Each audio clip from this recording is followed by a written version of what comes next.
I'm Jeanette, Vice President of Marketing of Trade Hounds here at NECA 2025 in Chicago. And I am so excited to be sitting down with Ethan Brewer of Stepwise Electric. Thank you for how are you having me. doing? How it's day 3 of NECA?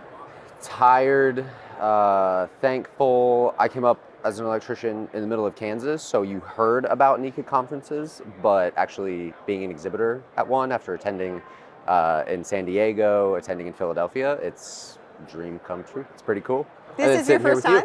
This is our first time exhibiting. Exhibiting, at NECA. Yeah. So it's Congratulations. been really cool. A lot of good conversations, a lot of interesting perspectives floating around, so it's been great. Yeah, I think over 6,000 people are here at this event, Awesome. Which is so exciting. So tell me a little bit about what you're telling people when they come up to your booth. What's your pitch? The conversations that we're having at NECA are all about enhancing the ways that residential electricians specifically are doing work. We know that there's a lot of learnings here about commercial and industrial applications, which is great for us as a young company. But we're really in the residential space right now, focused on load control service upgrades. So we're really about taking what electricians know and do really, really well, which is install great products to achieve customer solutions. And we're seeing how we can bring technology and just make everything that we install innately a benefit for not only the home, the electrician, but the grid at large, as we're facing, higher and higher energy needs. So as an electrician, to bring my perspective from the ground, communicate with all these manufacturers and really learn how to, how do you get to that final product that can satisfy all of those needs is a journey, but it's incredible. So that's kind of the conversations that we've been having as we walk around and as people are coming to our booth. How did you become an electrician? Great question. I actually dropped out of high school because I didn't love the structure of it. And so I got into, I did concrete at first, I did painting for the family business and realized that it wasn't quite for me. So it was very organic. I met a guy at a gym who said he was an electrician.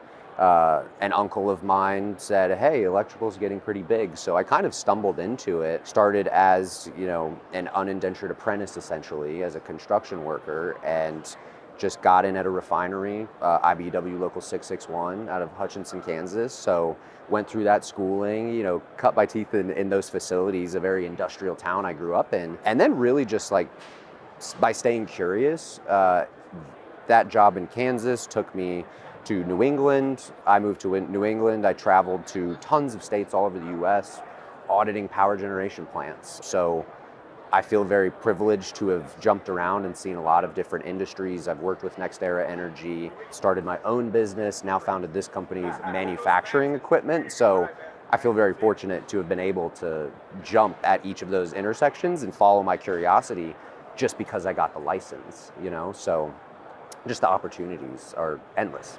I love the initiative, and I think that's such an important thing. And the word curiosity is something we say all the time. I'm endlessly curious. That's everything. I want to ask you 100 questions about what you do.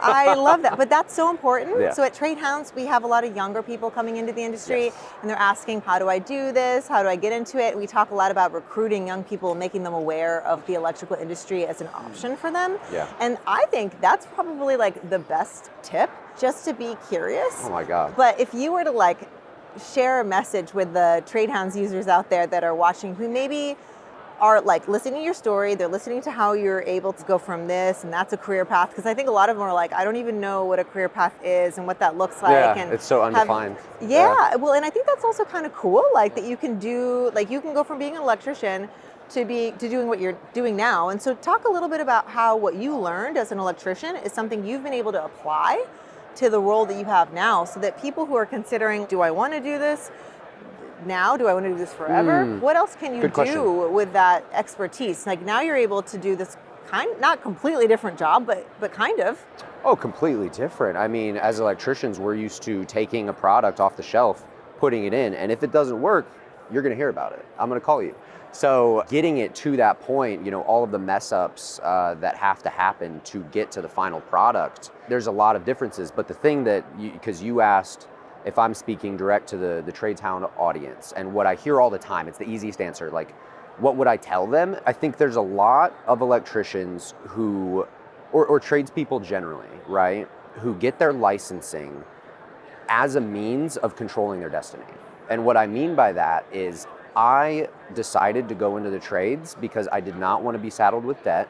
And I loved the opportunity that there is if I'm licensed in one state.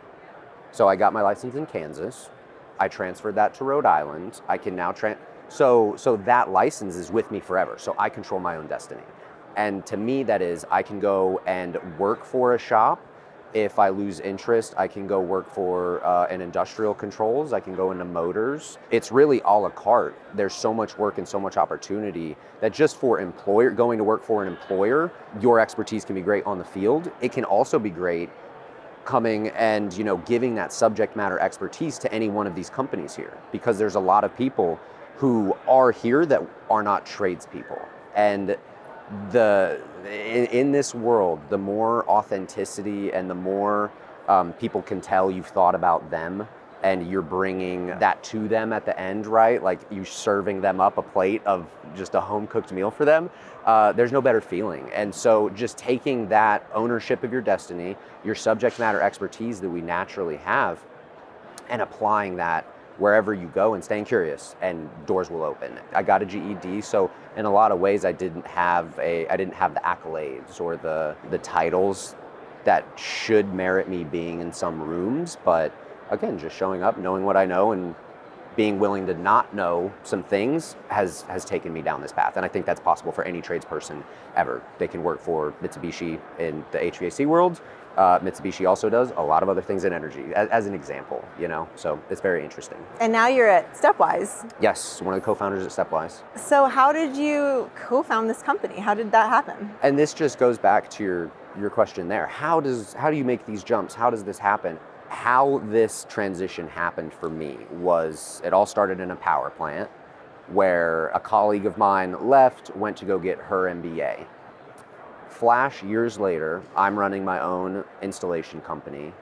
She connects me with a startup who is out of MIT, and their pitch is millions of gallons of water capture from all of these industrial facilities. You drive by and you see steam plumes going up into the air.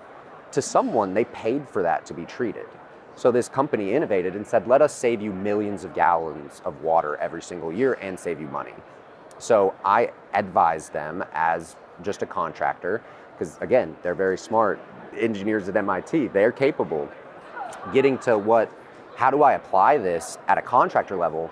They were totally lost. And that's not a knock on them, but that's my expertise. And so that's where I stepped in and I helped that company. Went back to doing my thing. 3 years later, I got connected by that founder with Jane Chen, our CEO. I don't know where she walked off to.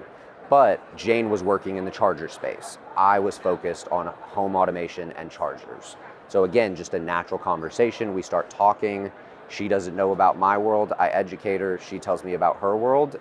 The worlds collide, and here we are. So it was really that, and then meeting our CTO, Austin, who brought SpaceX and Raytheon experience and made our ideas, Jane's business go-to-market strategies, made that a reality within the hardware. And then it's been, from that point on, just again, taking that electrician, way of troubleshooting and thinking, this doesn't work, what will? And it's step by step by step to the point that, we're manufacturing hundreds of units every month out of Buffalo, New York, and still looking to scale. So from one thing to the next, to where we're now confronting how are we gonna deal with US manufacturing. So it's just from that subject matter expertise. That was it. That's why I am an asset, and that's why any tradesperson who has that knowledge and maintains curiosity, you can do anything you want. What's it like working for a female Asian CEO? Working for a female Asian CEO in a white male-dominated industry, it's been interesting because I've been confronted with a lot of situations where there's the good old boys club mentality a little bit, which, I do understand. We relate to peers that are like us, but someone as smart as Jane, seeing some of the conversations, that have had to happen, or just the lack of taking her seriously, is pretty disheartening. But it's also been good to check with those electricians, like, why would you ask that question? Why do you feel that way? And when you push, most times, it's again, they were just never really confronted with it, because When I started out, I was on a job site with 30 other men. And the only women that we interact with are in our personal lives. But as electricians, I mean, got a lot of guys out there working 10, 12 hours a day and they're exhausted. So they're working and they're going home. So it's just that like exposure to communicating with the female population isn't really there for the trades. And it's a shame because I think in doing this, we talk to hundreds of contractors all over the US, and the ones that you see repeatedly doing the best have a female involved somewhere in their back office, in the field, in the leadership. Somewhere there's a female in leadership who brings communication, organization, and just a level of like, I think, empathy and compassion that we don't grant ourselves, right? We go out, we beat up our bodies, and we never stop to think like, hey, maybe we should take care of ourselves, right? So the natural kind of like nurturing tendencies of females in the trade like is nothing but a benefit to contractors, right? If we're going off stereotypes alone, which is something we've got to battle in this industry. I honestly can't thank you enough for sitting down to talk to us. You have such an inspiring background. Thank you. And I really appreciate you sharing your story with us. And congratulations for all the exciting things that you're doing now with Stepwise. Yeah, no, I appreciate you guys. I'm looking forward to seeing you in the future, and yeah, would love to do something like this again. We'll do it.